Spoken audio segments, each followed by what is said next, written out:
આમ તમે કોઈ સારી રેસ્ટોરન્ટ પકડો 3 સ્ટાર 4 સ્ટાર કે સારી વ્યવસ્થિત પકડો ને તમારી એવરેજ 500 થી 700 થી 1000 રૂપિયા પર પર્સનની એવરેજ આવે તો અહીંયા 300 માં તમારે ઓલમોસ્ટ ફિનિશ થઈ જાય.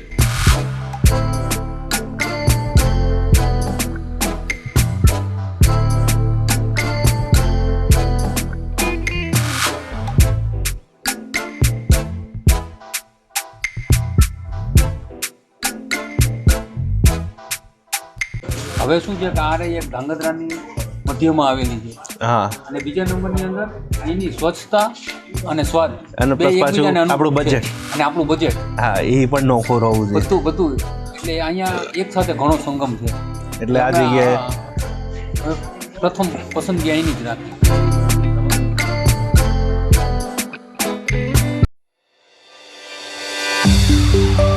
KamleshModiFoodie.com. નમસ્કાર દોસ્તો, કેમ છો? મજામાં હું છું આપનો 10 કિલોમીટર સુધી મોરબીથી. ભાઈ લક્ઝરા હોટલ જે કહેવાય છે કે ધાંગધ્રાની અંદર સૌથી ફેમસ અને લોકો ખૂબ જ પસંદ કરતા હોય છે. હાર્દિકભાઈ, વિશાલભાઈ, સ્વાગત છે તમારું ધાંગધ્રાના વિડીયોમાં અમને દરેક જગ્યાએ અલગ અલગ જગ્યાએ મસ્ત બધી જગ્યાએ વિઝિટ કરાવી છે. તો આજે આપણે બપોરનું જમવાનું હોય તો કઈ જગ્યાએ ધાંગધ્રાના લોકો પસંદ કરતા હોય? અત્યારે ધાંગધ્રામાં જોવા જઈએ કે નવું ખાવું છે, કંઈક વેરાયટી વાળું ખાવું છે તો બધા અત્યારે લક્ઝરામાં બહુ એટલે અહીંયા શું મળતું હોય? અત્યારે જોવા જઈએ તો પંજાબી છે, ચાઇનીઝ છે, પીઝા છે, ગુજરાતી થાળી છે, બધું મળે છે. બધું મળે. તો અહીંયા પણ ખાવાનું શું ખાવું છો? અહીંયા આવે તો શું ખાવું? અત્યારે ખાવું હોય તો મેં મારી રીતે મેં ચાખ્યું છે તો મને પીઝા બહુ પસંદ છે. અહીંયાના પીઝા અને ગુજરાતી થાળી કેવી હોય? ગુજરાતી થાળીમાં બહુ બધી વેરાયટી આવે છે, બહુ બધી વેરાયટી. એટલે એક જગ્યા ઉપર બધું મળી જાય? બધું મળી જાય છે. અને કદાચ કોઈને ખાવા આવવું હોય તો કઈ જગ્યાએ એડ્રેસ કયું કહેવાય? અત્યારે આ કહેવાય જૂની શાક માર્કેટ. જૂની શાક માર્કેટમાં લક્ઝરા હોટલ આવેલી છે અને આ બહુ ફેમસ છે. વર્ષો જૂની કે હમણાં બની? ના હમણાં નવી બનેલી છે. તો લોકો આ જગ્યાએ આવે જ. તો હવે રાજભાઈ ચાલો જાય.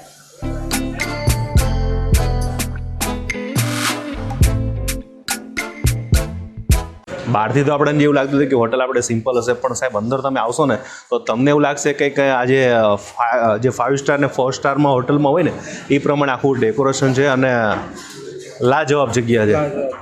આ ધાંગધ્રા સિટીની અંદર મને લાગતું નથી કે આજે હું ધાંગધ્રામાં આવ્યો. મને એવું મેગા સિટી કે મુંબઈ સિટીમાં જે હાઈફાઈ હોય એવી જગ્યા ઉપર આખી આ રેસ્ટોરન્ટની થીમ બનાવી. તો તમને આ કેવી રીતે વિચારો કે આપણે આવું કરવું જોઈએ? અમે પણ ફૂડી તો જ આ વસ્તુ ઓલમોસ્ટ આખું ગુજરાતમાં જમી આવ્યા છો અમે સમજી ગયા. બરાબર. એ સિવાય એક કોન્સેપ્ટ હતો કે ભાઈ કંઈક કરવું, એમ કંઈક નવું યુનિક કરવું, ધાંગધ્રામાં કંઈક અલગ કરવું, કંઈક નવો રેસ્ટોરન્ટ આપણે એક એવું બનાવી જે માણસો યાદ રાખે, દૂર દૂરથી જમવા આવે. ક્યાં વાત. અમે ઘણી બધી જગ્યાએ જમી આવ્યા, ઘણી બધી થીમ્સ જોઈ આવ્યા. પછી એક સૂઝ્યું કે ભાઈ આપણે એક લાઈવ કિચન એક કોન્સેપ્ટ લઈએ કે જેથી કરીને લોકો અહીંથી જોઈ શકે અને કંઈક એન્ટિક મળે. રાઈટ. પણ બહુ સરસ બનાવી છે. હું આ જગ્યાએ આવ્યો એટલે મને કંઈક અને આ શું છે? આ છે એકચ્યુઅલી આ છે મોકટેલ બાર. અત્યારે હું જે ઊભો છું તે પાછળ તમે જોઈ શકો છો. આ આખું મોકટેલ બાર છે. તો એ યાર સાંજે મળે કે એની ટાઈમ? બપોરે પણ મળે, રાત્રે સાંજે પણ મળે, એની ટાઈમ. એ કોઈ ઇસ્યુ નથી. મોકટેલમાં આપણી પાસે ઘણા બધા મોકટેલ છે. એમાંથી સૌથી યુનિક કયું છે? લેટેસ્ટ કે છે સિગ્નેચર? ફાસ્ટ ચાલતું હોય એ મિન્ટ મોજીતો, જે ઓલમોસ્ટ ઘણી બધી હોટલમાં મળતું હોય. તમારું છે વોટરમેલન મોજીતો છે. ઓકે. આ બધી એવી યુનિક ટેસ્ટ છે. જો આપણે જે મોજીતો યુઝ કરી હતી એ મોર્નિંગ. બરાબર. આ ઇમ્પોર્ટેડ છે, બહારથી આવે છે, બહુ કોસ્ટલી આવે છે. છતાં એક એવો વિચાર હતો કે ધાંગધ્રામાં સારી વસ્તુ દેવી છે આપણે. ક્યાં વાત. ખરેખર બહુ આનંદ થયો મને આ જગ્યા. ધાંગધ્રામાં તમે જો આવો ને તો પર્સનલી હું તમને કહીશ કે આ જગ્યા આવજો. અને પ્લસ પાછું રેટની કહેવાય ને કે દરેક લોકોને પોસાય ને એ પ્રમાણે તમારું. એવું નથી કે આ હોટલ સારી હાઈફાઈ બનાવીને કે હાઈફાઈ આપણે ચાર્જ લઈએ એ પ્રમાણે તમે નથી કર્યું.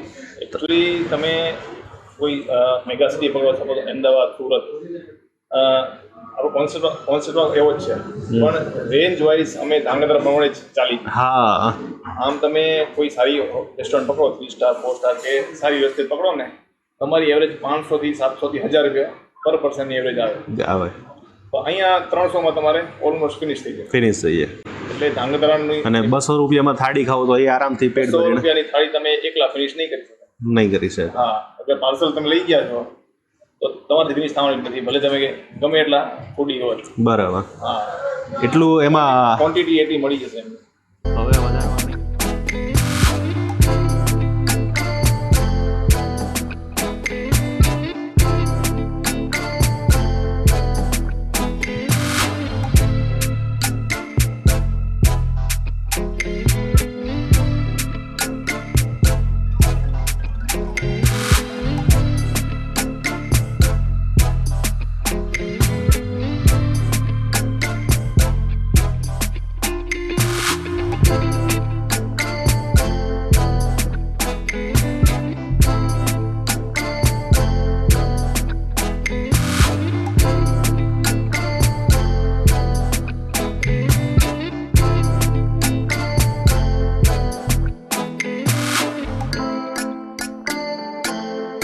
આપણે છે ને જમતા પહેલાં છે ને એમને અહીંયા રિવ્યૂ લઈ લે કે ભાઈ કેવું લાગે છે.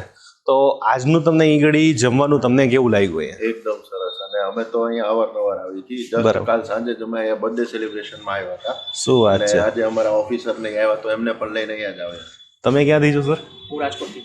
બહુ નાના સેન્ટરમાં આવી આઈટમ મળશે એ ખબર પ્રાઇસ નથી. મેનુ જોયું ને મેનુ છે બરોબર. હા. પૂછ્યો મારા ડીલર હા બરોબર. રાજકોટમાં ઘણી સારી વેરાયટીઓ છે કે જે સિટીમાં પણ દરેક જગ્યાએ નથી હોતી. અને મેઇન વાત એ છે કે ઘણી બધી હોટલ છે ધાંગધ્રામાં, પણ ત્યાં આપણે જઈને તો મેનુ તો હોય પણ બધી આઈટમ અવેલેબલ અવેલેબલ. હા, પણ એમાં શું છે કે બધું પોસિબલ ના રહે ને. અને અહીંયા અમે A to Z આઈટમમાંની માગીએ મેનુમાંથી. તો બધું બરાબર. મળી જાય. Thank you so much. હવે અમે ટેસ્ટિંગ કરી લઈએ. અત્યારે આપણી ડીશ આવી ગઈ છે જેમાં 199 રૂપિયા એટલે 200 રૂપિયાની અંદર આપણે એક આ અનલિમિટેડ કોન્સેપ્ટ છે.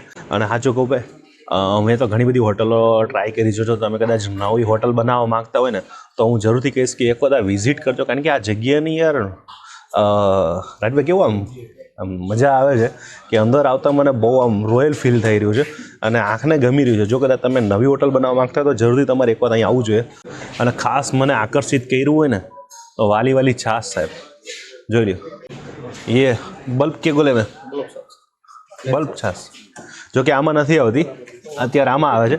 પણ બાજુમાં ઓર્ડર જતા જોયો ને મેં કીધું આ છાશ છે કે શું છે, ત્યારે આવામાં યાર મારી વાલી વાલી છાશ મળતી હોય તો મને બહુ ગમે યાર.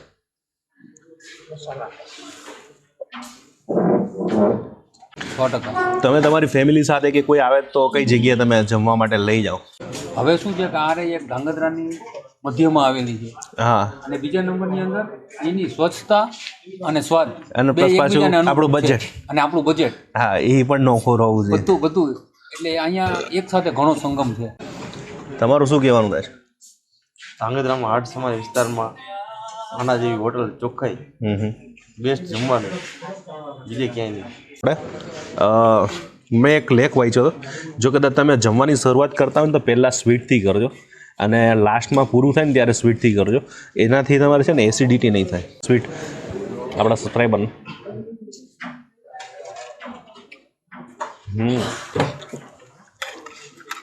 મસ્તીનો જે કે મઠ્ઠો જે શ્રીખંડ બનાવ્યો છે. હવે તો આપણે પહેલાં શાક ચાખી જોઈએ.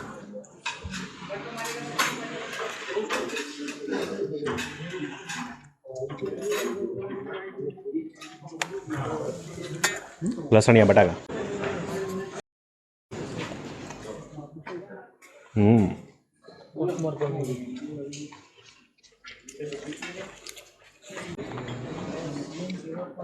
ચણાનું શાક છે.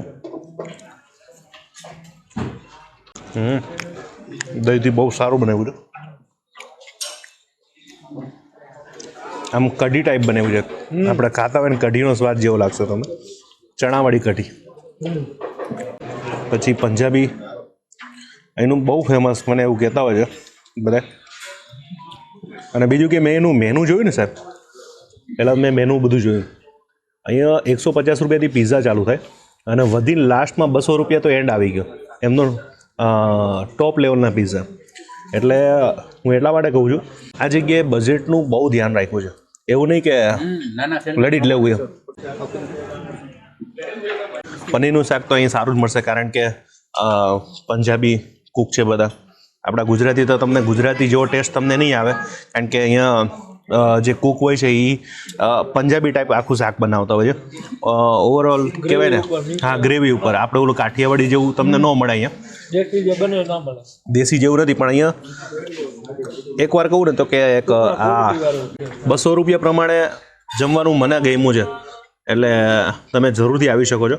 200 રૂપિયા આપણા વસૂલ છે. અહીંયા તમને દાળ ભાત અને બીજું પણ ઘણું બધું મળે છે, તો ચોક્કસથી પહોંચી જાજો. અને મોજીતો